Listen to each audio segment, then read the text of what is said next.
Well, you have a lot of adults that are economically immature. You have a lot of grown-ups where if you say, "Hey, you just won $10,000 on a game show, what are you going to do with the money?" Either some people will actually go a step further and say, "I'm gonna pay bills."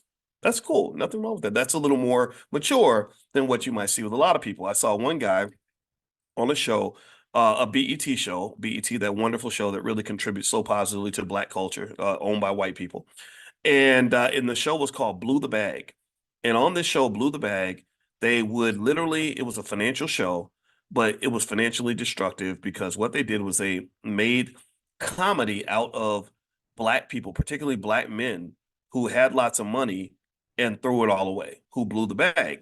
And so as they're laughing and making fun of blowing your generational wealth, blowing your family's money, putting your children in poverty, making sure your family stays miserable, there was this one guy on there who he sat there and he said he won his lottery hit. He bought a lottery ticket, and the lottery ticket was he won about I want to say about $250,000. Now this man, and again, if you want to know, I'm sorry, this type of thinking, it bothers me a lot because I connect with the pain that children feel when their father is a piece of crap. Because my father was a piece of crap. And so, honestly, if you want to know my personal bias, it is when a man does not take responsibility for his family on some level, when he's not doing at least doing his best. I don't. It's not that I'm mad at him. I'm really mad at the world for training him to think that way.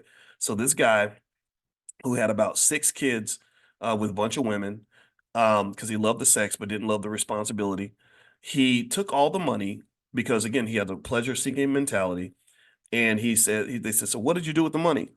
He said, "I went to an expensive hotel where the rooms were $1,000 a night. I bought the whole floor, and I had strippers and bottles of whatever and all this other stuff." So I want to ask y'all this question: where do you think that he got that from? Where do you what marketing, like who gave him that message to think that if you win the lottery and this is your chance to get out of poverty, this is your chance to set your kids up, this is your chance to change your whole life and the lives of others. What do you think happened to make him believe that this was the best use of his money? It was the media. It was that BS on BET. It was the stuff that we call the culture. It was rapper culture. He was basically imitating the rappers. He didn't grow up aspiring. Remember, in the 1960s, when NASA went to the moon, a lot of young kids wanted to be astronauts. They emulated astronauts. They wanted to be Buzz Aldrin and these other people, Neil Armstrong.